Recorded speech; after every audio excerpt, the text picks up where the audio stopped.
Autre chose à présent, sa visite officielle de 4 jours en Côte d'Ivoire prévoit entre autres des entretiens de tête-à-tête avec son homologue ivoirien Alassane Ouattara, la signature des accords bilatéraux et la visite des unités industrielles.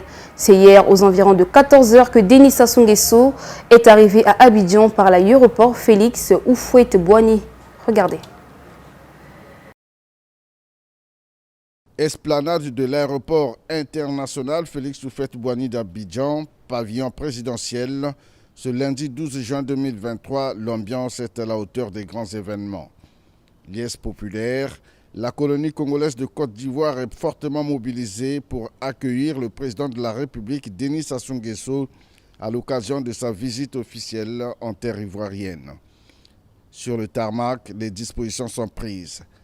Et c'est dans le courant de 14 h que l'avion transportant le chef de l'État s'immobilise. Denis Sassou Nguesso est accueilli au bas de la passerelle par son homologue ivoirien Alassane Ouattara, visiblement heureux de retrouver un ami, un frère, en cette circonstance solennelle de sublimation des relations entre le Congo et la Côte d'Ivoire. L'exécution successive des hymnes nationaux du Congo et de la Côte d'Ivoire, puis la salutation des drapeaux des deux pays ouvre la séquence des honneurs militaires de cet accueil. Les deux chefs d'État, Denis Sassou Nguesso et Alassane Ouattara, saluent les membres du gouvernement et autres personnalités des deux pays, ainsi que les corps constitués internationaux et notabilités présents à l'aéroport Houphouët-Boigny d'Abidjan.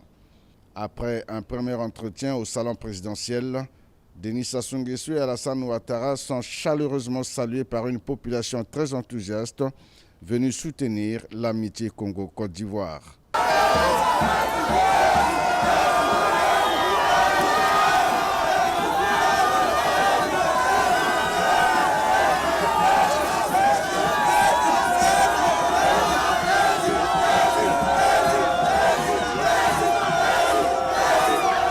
C'est le début d'une visite officielle de 4 jours que le président de la République du Congo, Denis Sassou Nguesso, effectue en terre ivoirienne.